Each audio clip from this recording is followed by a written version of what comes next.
Islam Makhachev is the protege of Khabib. I am the protege of Conor, right? This is the new wave of Dagestan, a more technical on the feet, a more technical grappler than Khabib. I am a longer, faster, more versatile version of Conor, right? It's the perfect fight to make. He has to take me down. I have to keep it on the feet. He can choose it wherever he wants. The ball's in his court, whenever he's ready, whenever he wants. If he wants to do it in Dagestan, Russia, I will see him there. I'm not afraid of any man walking this earth, but he has to do the right thing now. He has to do the right thing. He has a duty as champion of the welterweight division to fight the best in the world. Tonight, I proved I'm the best in the world. Welcome back, everybody. Welcome to Duality 7X. I'm your host, Shiraz. And look, today we got a good one today. Not that we never have good ones. Of course we have good ones. Every day is a good one. But this is a great storyline, guys. And look, there's a quiet kind of power struggle that's happening right now in the UFC, especially in the welterweight division.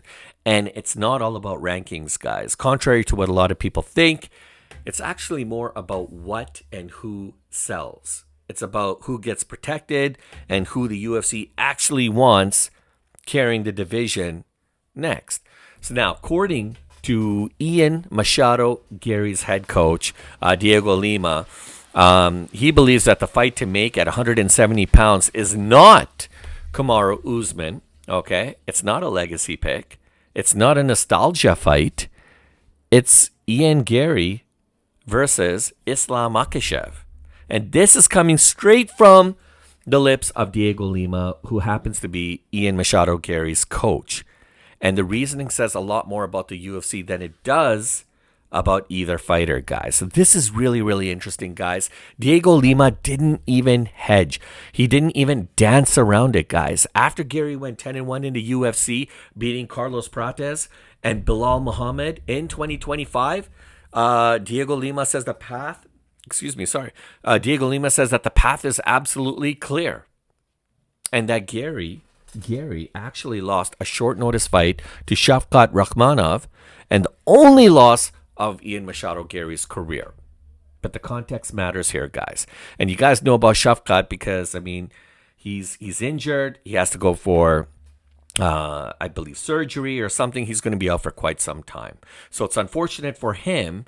But now Ian's got to make some moves. And Diego Lima's already starting to kind of envision on their vision board who that potential opponent could be. And they truly feel it could be Islam Makhachev. Now, short notice, elite opponent, no protection. Just while others are being discussed for title shots, guys,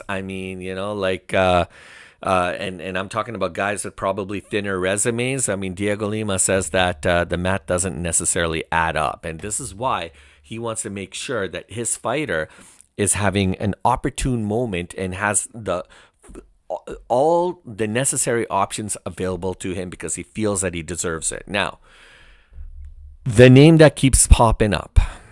All right. Now we have to address Kamaru Usman. We've got to address the elephant in the room because look, Kamaru Usman is no cakewalk. This guy's a former champion, all-time great. There's no arguments about it. Kamaru Usman is one of the best fighters in UFC. Now, here's the part that nobody really wants to talk about. Nobody really likes to talk about publicly, but I will. Islam Makhachev and Kamaru Usman share the same manager, Ali Abdelaziz. Now, Lima's not accusing here, and he didn't speculate wildly here he's making, some people say he's making some controversial remarks, and there's a possibility there, but he's calling it like it is. He's now look, I'm talking to you from Diego Lima's perspective. I'm not talking to you from Ali Abdelaziz's perspective because I'm sure he's got something else to say. Right? But essentially what Diego Lima is trying to say is that whoever speaks for Islam also speaks for Usman, right? And look, I mean, if those two share the same coach, I mean, yeah, there's going to be some biasness obviously in that, and according from Diego Lima's perspective, his view, if we're being fully rational here, Ian Machado Garry checks every box. the level of competition, his willingness to take on dangerous fights, especially on short notice. He's got that, I was going to say boxing. He's got that MMA, MMA, like high elite level IQ. And look, he sells, man. He's got a big name. People like to see him. People want to see him. And the last part really matters the most, guys. And a lot of fans don't want to admit it, but Ian Machado Garry's name is marketable. Okay. He is a marketable fellow. All right. And the reason why a lot of people are starting to see this from Diego Lima's perspective is they truly feel that Islam Makhachev and Ian Machado Garry does make perfect sense.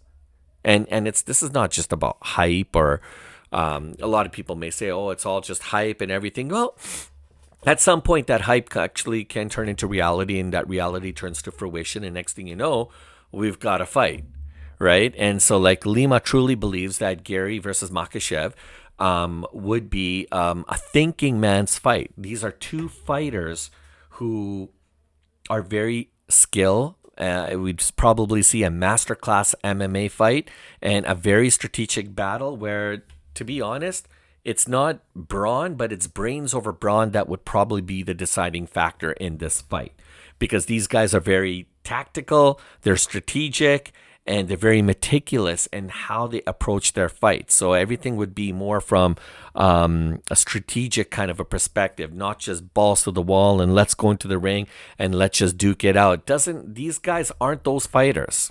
Okay, they can exchange with the best of them. They've got unbelievable striking and takedown, grappling capabilities. But I mean, when you have two fighters who are very, very alike with one another, very similar in their approach and their styles, it is going to be a defensive kind of bout that we're going to watch. So anyways, there's not going to be that crazy chaosness. There's not going to be any major brawling. It's all going to be pure precision, guys. Honestly, this is a fight that I truly feel that Islam would like to be able to solve certain kinds of, well, I guess to kind of silence some of his critics and skeptics, and it would actually force Garry to survive probably some of the deepest waters that he may be entrenched in if he takes on this battle against Islam Makhachev, because Makhachev will take Garry to another part of the ocean he does not want to go. He's going to show him some things. And both of these guys are going to do a number on one another, but it'd be very, very interesting. So from a pure matchup kind of standpoint, this is absolutely incredible, guys. It's very intriguing. I mean, it makes perfect business sense to me. I don't see why the UFC would not want to entertain this. This will sell a lot of tickets. It's completely 100% undeniable. These guys are the you-know-what. So, I mean, if you think back to UFC 322 and what it really taught us about Makhachev, I mean, look, Lima also addressed that Islam's recent win over Jack Della Maddalena. If you guys remember that bout, he admitted something very, very important. He said Makhachev at 170 pounds is not the same fighter he was at lightweight. At 155 pounds, Makhachev sometimes exposed himself on the feet. At welterweight, he was disciplined, calculated, very patient, but he left a lot of cracks that were exposed. But 170 pounds makes perfect sense. Makhachev fights very good at 170 pounds. A lot of guys sometimes don't do so well when they're either moving up or moving down in their weight class. But in Makhachev's in his argument, he did absolutely well. So when Jack Della Maddalena stepped forward, Islam stepped back. And he never dawdled. He forced exchanges, and he executed his plan perfectly. He really ripped apart Jack Della Maddalena, and he took him out. And while casual fans kind of complained about the excitement level, saying that was kind of somewhat a little bit boring, not that explosiveness that they were anticipating, and it was a little bit more on the conservative side, a little bit more dry compared to some of the fights or some of the things that perhaps maybe people were anticipating. Lima, on the other hand, called it a very high-level technical clinic. And you have to understand, this is where Diego Lima and Ian Machado Garry, they like these kind of fights. They don't mind if it's boring, if it's safe, but they're very elite fighters. They're very tactful, they're very strategic, and they know that fighting a guy like Makhachev, he's going to bring exactly all of that as well too. And that's the kind of challenge that these guys are really after. And so, I mean, the debate isn't really necessarily just about Ian Garry. It's about the UFC actually deciding what kind of a welterweight era is going to come next. I mean, do they lean on these legacy names and familiar champions, or are they ready to shake things up a little bit and throw some of the best against the best to be able to decide what comes out of that? So, I mean, look, Makhachev and Machado Garry are two guys who are honestly willing to fight wherever, whenever. They're not afraid. They love the challenge. And whether fans are going to agree or not, the argument about these two guys fighting is absolutely getting more and more insane.